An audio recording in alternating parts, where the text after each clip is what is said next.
श्री स्वामी समर्थ. मी स्मिता, तुमचं सगळ्यांचं स्मिता ऑकल्टमध्ये स्वागत करते. आज आपण माघी गणेश जयंती म्हणजेच तिलकंद चतुर्थी याबद्दल व्हिडिओ करणार आहोत. या चतुर्थीला आपण काय काय केले म्हणजे आपल्या घरामधील मंगल दोष एखाद्याला असेल किंवा वास्तुदोष घरामध्ये असेल, त्याचप्रमाणे आपल्या घरामध्ये चांगली एनर्जी, पॉझिटिव्ह एनर्जी राहावी, मुलांच्या शिक्षणामध्ये यश मिळावं, त्याचप्रमाणे मुलांमध्ये प्रगती व्हावी, या सगळ्या गोष्टींसाठी आपण ही चतुर्थी साजरी करत असतो. आणि या दिवशीचं अनन्यसाधारण असं महत्त्व आपल्या ग्रंथांमध्ये सांगितलेलं आहे. ते सर्व आपण या व्हिडिओमध्ये बघणार आहोत. जर तुम्ही या व्हिडिओमध्ये नवीन असाल किंवा या चॅनलवर आता नवीन असाल तर तुम्ही या चॅनलला लाईक करा, शेअर करा आणि सबस्क्राईब करा. त्याचप्रमाणे तुम्ही जर हा व्हिडिओ फेसबुकवर बघत असाल तर आपल्या फेसबुक चॅनलला आपल्या फेसबुक पेजला तुम्ही फॉलो करा. तर चला, आपली ही चतुर्थी 1 फेब्रुवारी रोजी 1 फेब्रुवारी 2025 रोजी ही माघी जयंती म्हणजे तिलकंद चतुर्थी आपण साजरी करणार आहोत. या दिवशी आपल्या गणपती बाप्पाचा जन्म झालेला आहे, त्यामुळे या दिवशी आपण ही जयंती साजरी करत असतो. या दिवशी 11:38 ते 2 फेब्रुवारी रोजी 9:14 ही चतुर्थी असणार आहे. त्याचप्रमाणे या दिवशी आपल्याला काय करायचं आहे, गणपती बाप्पांची पूजा कशी करायची आहे.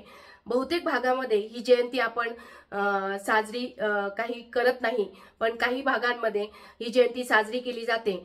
चतुर्थीपासून ते चतुर्दशीपर्यंत गणपती बाप्पांच्या दर्शनामुळे गणपतीचं अतिशय प्रसिद्ध असलेलं संकटनाशन गणपती स्तोत्र सुद्धा या दिवशी, या काळामध्ये, या 10 दिवसामध्ये आपल्याला म्हणावयाचं आहे. त्याचप्रमाणे जर आपण या काळामध्ये आपल्या मुलांकडून देखील जर गणपती अथर्वशीर्ष म्हणून घेतलं किंवा संकटनाशन गणपती स्तोत्र म्हणून घेतलं तरी त्यांच्या बौद्धिक प्रगतीसाठी या गोष्टी फलदायी ठरणार आहे. या काळामध्ये आपण गणपतीची जास्तीत जास्त सेवा केली तर ती फलदायी ठरणारी आहे. कारण या काळामध्ये असं सांगितलं जातं की गणपतीची जे स्पंदन असतं, जे गणपतीचे तत्व असतात, 1 सहस्त्रपटीने अधिक जास्त ऍक्टिव्ह झालेले असतात, जास्त त्याला वेग मिळालेला असतो. गणपत असतात पृथ्वीवर आणि पृथ्वी तत्व आणि गणपती तत्व हे एकत्र मिसळलेलं असतं या काळामध्ये. त्यामुळे या काळात आपण जेवढी गणपतीची जास्त सेवा करू ती आपल्याला, आपल्यासाठी, आपल्या मुलांसाठी फलदायी असणार आहे. त्यामुळे आपण ती सेवा 100% आपल्या मुलांकडूनही करून घ्यावी, आपणही करावी. जरी आपण गणपती या काळामध्ये बसवत नसलो तरी आपण या सेवा नक्कीच करायला पाहिजे. कारण यामुळे आपल्या घरामध्ये सुख, शांती, भरभराट या गोष्टी 100% येणार आहे.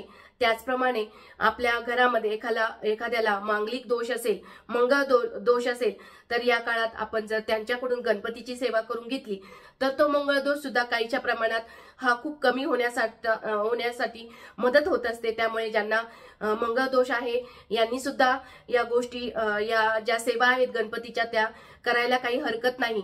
त्याचप्रमाणे चतुर्थीपासून ते चतुर्दशीपर्यंत आपल्याला 21 दुर्वांची माळ करून 21 दुर्वांची एक माळ, अशा 21 माळी आपल्याला अर्पण करायच्या आहे. याचं खूप अनंतपटीचं पुण्य आपल्याला या काळात हे मिळणार आहे. त्याचप्रमाणे आपल्या घरात एखादा वास्तुदोष असेल, आपलं प्रवेशद्वार चुकीच्या दिशेने असेल, दक्षिण दिशेला असेल किंवा ज्या निषिद्ध दिशा आहे वास्तुशास्त्रानुसार त्या दिशेला असेल तर आपण एक पर्याय करू शकतो. या काळामध्ये आपण चतुर्थीच्या दिवशी कोणत्याही घरातल्या एखाद्या व्यक्तीने 3 हळकुंड, जे हळकुंड असतात ते 3 हळकुंड घेऊन त्याच्यावर आपण 21 वेळेस गणपती अथर्वशीर्षाची आवर्तने करून, त्याचप्रमाणे संकटनाशन स्तोत्र दोन्हीपैकी एकाची आवर्तने करून आपण हे हळकुंड एखाद्या दोऱ्यामध्ये त्याच्या गाठी करून, हळकुंडाच्या या 3 हळकुंडाच्या गाठी करून आपल्याला आपल्या प्रवेशद्वारावर आतून किंवा बाहेरून लावायचे आहे. त्याने आपला पूर्ण वास्तुदोष हा कमी होत असतो. तुम्ही अनुभव घेऊन बघावा, याचे खूप चांगले असे रिझल्ट आहेत. त्यामुळे वास्तुदोष निवारण्यासाठी सुद्धा हा काळ अतिशय चांगला आणि पुण्याचा समजला जातो. त्याचप्रमाणे मंगळ दोष सुद्धा आपल्याला निवारण करायचं असेल तर आपल्या घरामध्ये कुणालाही मंगळाचा त्रास असेल, कुंडलीमध्ये मंगळ दोष सांगितला असेल तर त्यांच्याकडून सुद्धा गणपती बाप्पाची सेवा करून घ्यावी.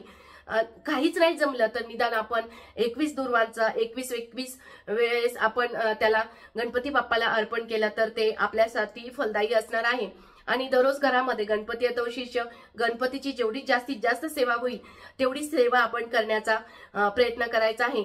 या दिवशी असं आपल्याला या काळामध्ये गणपती बाप्पाला तिळाचे लाडू याचा देखील भोग दाखवला जातो, म्हणजेच नैवेद्य दाखवला जातो। तिळाच्या लाडवाचं देखील इथे जास्त महत्व आहे। आपण काही लोक गणपतीला हळकुंड देखील या काळामध्ये अर्पण करत असतात। हळकुंडाचं जास्तीत जास्त महत्व या काळामध्ये सांगितलेलं आहे। त्यामुळे अशा प्रकारे जर आपण ही तिलकुंद चतुर्थी म्हणजेच माघी गणेश जयंती साजरी केली, गणपती बाप्पांचा जन्म आपण जरी त्यांना बसवलं नाही पण सेवा करून जर त्यांना प्रसन्न करून घेण्याचा प्रयत्न केला तर आपल्या आयुष्यातले नक्कीच ते जे संकट आहेत ते संकट नाश करणारेच आहे गणपती बाप्पा। आणि आपल्या सगळ्या कार्याची सुरुवात चांगल्या रीतीने करणारे आपण जे प्रत्येक कामामध्ये सुरुवातीला गणेशांचीच वंदना करत असतो, अशा या गणपती बाप्पांची सेवा करणं आपल्यासाठी नक्कीच फलदायी ठरणार आहे। त्यामुळे हा जो काळ आहे खूप शुभ असा काळ आहे। त्यामुळे सर्वांना एक नम्र आवाहन करते की आपण या काळाचा नक्कीच फायदा घ्यावा आणि पुण्य आपल्या पदरात घ्यावं आणि या काळामध्ये गणपतीची जास्तीत जास्त सेवा करावी। आणि जर तुम्हाला हा व्हिडिओ आवडला असेल तर आपल्या व्हिडिओला नक्कीच लाईक करा, शेअर करा आणि सबस्क्राईब करा। श्री स्वामी समर्थ।